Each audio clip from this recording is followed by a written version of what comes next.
Welcome back to the channel. This is the Action Figure Grader, and we're going to talk today about the Vintage Collection. Obviously, a lot's going on right now with the Haslab Cantina, and I wanted to share where we are on the backers, at least as of the making of this video. By the time you watch it, hopefully it's even higher. I got some thoughts from the same gentleman on Instagram, Rivs Junctionite, that tracks the Haslab as it's in process, just like he did for the Ghost. And I also do obviously have some sales from eBay for both recent items as well as some very desirable ones like the SDCC Salacious Crumb and Mouse Droid. There was a VC20 alternate image Canadian Yoda that sold. There was the Jar Jar and Carbonite that sold. So lots of cool sales there. All right, first let's talk about the Haslab and where we are, at least as of the making of this video. 3836 backers.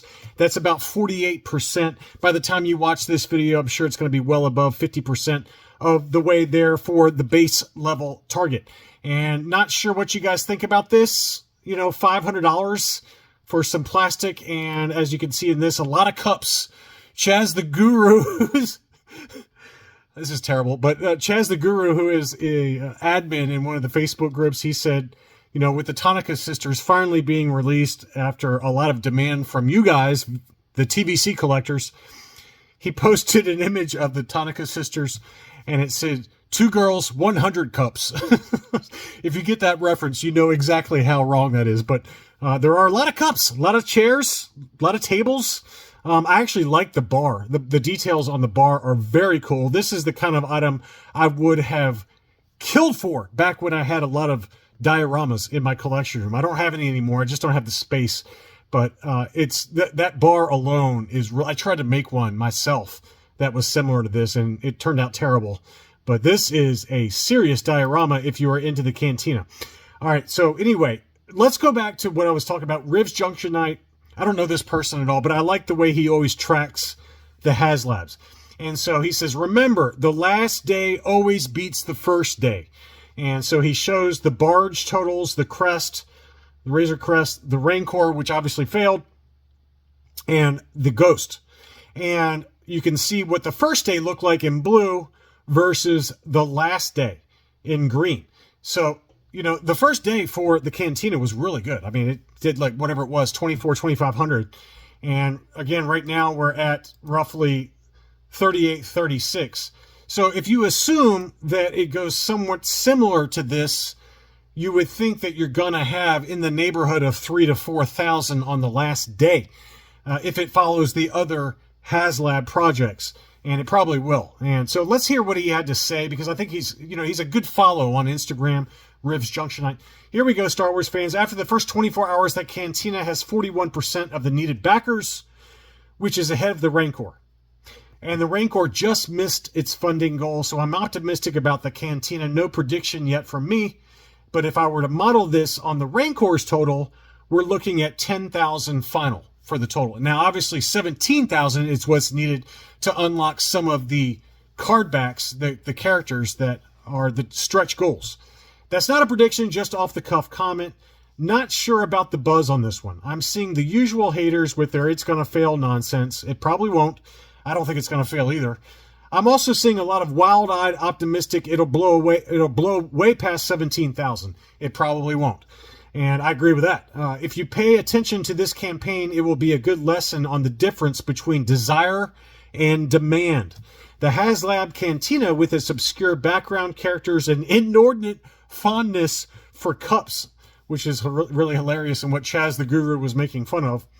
It's really targeting a very specific demographic, particular demographic within TVC collectors. I've heard a lot from you guys that say, I'm not paying $500 for this.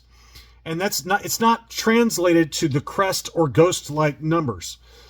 So again, I think it's gonna go into production. I personally don't think it's gonna hit anywhere near 17,000. I really don't. With where the economy is today and with what you're getting for 500 bones versus, as we dig into the eBay sales, you can get the Razor Crest still in the factory shipper box for $425. And I know that the vast majority, if not all, of the people backing this already have the Razor Crest. Don't get me wrong. But to me, it's not a value. It's not a good value to me. If I were unless I was into dioramas, which a lot of you are, that collect the vintage collection, in which case this is a no-brainer. I mean, this is an absolute no-brainer if you're into dioramas and, that kind of stuff. You could get a couple of these, sell off this, the second, the set of, chairs and things like that, cups.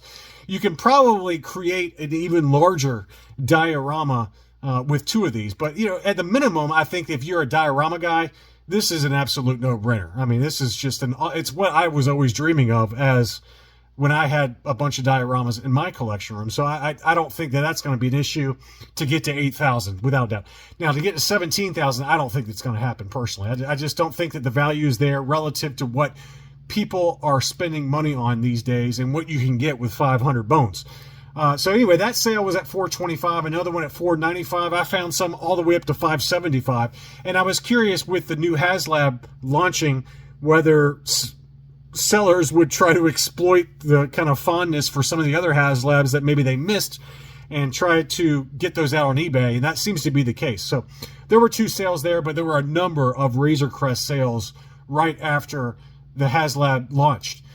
Here are the pack-ins, Grogu and Off-World Jawa Elder. This is the way I would go personally if you're not a diorama guy, but you are a completionist for the vintage collection mint on cards. Just wait for them to hit eBay. They're going to be all over eBay, just like these were, and just like the Ghost pack-ins will be. And wait, don't buy them immediately. I mean, now these were going for $150 a piece, right, when these were available to people on eBay. Now you can get both of them together for $135, and they're both very, very clean in this example. So I would wait, be patient, just pick up the completionist aspect mint on cards. If you're not into dioramas, just get the mint on cards that are going to be packed in, because there's going to be a lot of diorama guys that are going to want two of them. And they're going to sell off the extras to help pay for that $500 that they spent on getting two setups. So I think that it's going to be a flood of mint on cards from the Cantina Haslab that will hit the market, and don't buy them immediately. Just wait for a little bit. The Yak Face from the Barge pack-in, that one sold for $200. Again, this is another item that's really come back down to earth, right? It used to be $300, $350, $400, somewhere in that ballpark. Graded examples, $600. So now you can get a really nice example for $200, and that was one bid. So it just shows you that it's really come back down. Here were the Rogue One Antok Merrick, as well as his droid, along with the the Antok Merrick's X-Wing fighter. That lot sold for $171.79. I thought that was a really good value there. Grand Moff Tarkin, I found 2 or 3 sales, all between $100 and $110. So he's come back down to earth after we saw some bumps lately. And I'm not saying this card was perfect, but I did find 2 or 3 data points between $100 and $110. So don't spend $175 right now. It's come back down to earth. Next up, Aura Singh. That seems to be one that maybe has creeped up a little bit. It was down below $100, even like $85. I found a couple of sales from 2 or 3 months ago, but the most recent sales have all been between $100 and $125 for Aura Singh, unpunched on the U.S. card. Here's some recent sales for those of you that are impatient and you can't wait for your pre-orders to show up, or you just got to have it immediately. That shows you that people are willing to pay big money for those. And this is what, 2x retail-ish. Cal Kestis in the Imperial Officer disguise. Kanan Jarrus, which that was labeled as the favorite from John Miko. That is an awesome card back, and it's certainly a beautiful figure as well. Ezra Bridger on the Ahsoka card back, and then we had the Mandalorian Judge, which I don't know how I feel about it. It's okay, I guess. I don't know. $118 for that one, plus $22. Star Killer on the original U.S. card back, unpunched. That one sold for $139, free shipping. That seems to be kind of, hovering in that same ballpark. Obviously, it was a lot more expensive way back in the day before the reissue, but that was a pretty nice example. $139. I've seen them cheaper, don't get me wrong, but I think $139 is not terrible. SDCC Revenge of the Jedi Boba Fett. Power Droid had another one for sale, unpunched. Beautiful example. $175 on that one. And then he also had the original issue Shea Vizsla on the Expanded Universe card, unpunched, the character debut sticker, It was listed for $150. It sold for $125 in a make an offer situation on that one. Some graded examples. We had the Darth Malgus AFA 85. I love Darth Malgus, by the way. I've just got done rereading his book. I can't remember the name of it now, but man, it is just an awesome... Deceived, I think, is that right? Man, it is an awesome book. I love Darth Malgus. Everything about him. I wish they'd do more with him. $275 was the list price on that one. It sold for $250. My personal opinion is buy your own Darth Malgus ungraded and send it in to get graded for whatever it is. Let's call it $75 after shipping. And you can get an 85 pretty easily. Now, it's harder to get a 90 with AFA, but $250 is probably a little much. I think you can spend probably $85 to buy one in really good condition. Spend another worst case scenario, $85 after shipping and the grading fees and shipping back to you. I think that you can probably get away with finding an AFA 85 quality example on your own versus paying $250. If you're willing to take some grading risk. If you're not, then go ahead and pay the $250. Nothing wrong with that. And I certainly do it myself sometimes. Next up here was that beautiful Magna Guard unpunched that I had in a what to buy. I think I had in a what to buy video. It was graded AFA 9.0. Very, very tough to find this one unpunched. This was on Yak Face's list of TVC, early TVC 1.0 that are very, very hard to pretty much impossible to get unpunched. This one and VC04. Luke Bespin was another one. And, you know, there's a couple of others from that early TVC run. But this one did sell for $600. It sat for a little while, but it did finally sell at $600, which I actually thought was a pretty good deal. There was a couple of unpunched Magna Guards that sold last year. One of them in a buy it now for $800, and another one in an auction. If I remember right, it sold for around $900. So I thought $600 was very fair, given that prices have maybe come back down a little bit. So I thought that was good. Scout Trooper Uncirculated 9.0. This is the Speeder Bike exclusive on that beautiful card back with the 40th anniversary of Return of the Jedi. I love that card back. That one sold for $130. We had Din Djarin in the Morak Disguise. That one was an uncirculated 9.0 that sold for $120. And a few other graded examples before we dig into the SDCC stuff. Pre-Vizsla in an uncirculated 9.0 sold for $110.50 in an auction. That's a great looking card back, by the way. Really, really like that one. Really like that one. Next up, Mace Windu reissue from 2022. That one sold for $101.99. That was an uncirculated 9.0.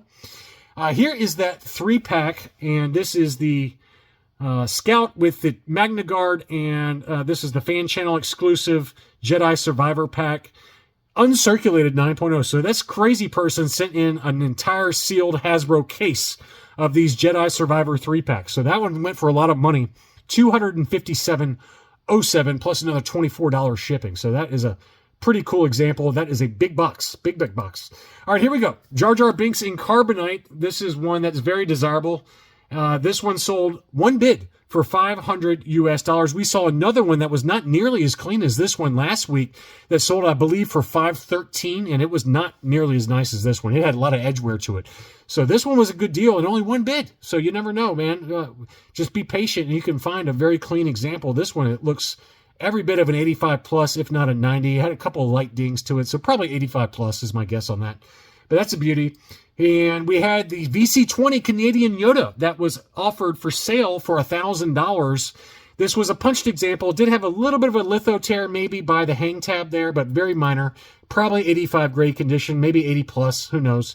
But it was listed for $1,000 and the seller took $100 off. So the best offer accepted on that one was $900 for the alternate image VC20 Canadian Yoda.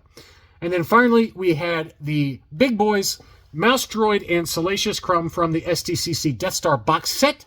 And these did sell from Power Droid for 1,400 bones. Big number on that one, but they were beauties. And I think this is the second set that he sold if memory serves. But that one did sell $1,400 for both of them together, Mouse Droid and Salacious Crumb. Probably a good time to sell your Salacious Crumb because I expect that one to go down. Maybe it doesn't, given that, you know, one was an SDCC exclusive, but who knows. I just wanted to cover Haslab coverage, and, you know, this Rivs Junctionite, again, he's a good follow on Instagram. I don't know him at all, but he always has really cool charts and graphs, which is what I love. I'm a data nerd. So as he releases more of this type of stuff, I'll be sure to start my TVC videos with any kind of updates as he tracks this stuff and has some thoughts, because I think it's useful information for those of you that are trying to get an idea of where this thing's going to end up.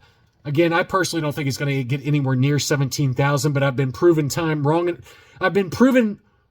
and time again that I've been wrong, and you guys really like to back these, and it's certainly a beautiful item if you're into those diorama type stuff.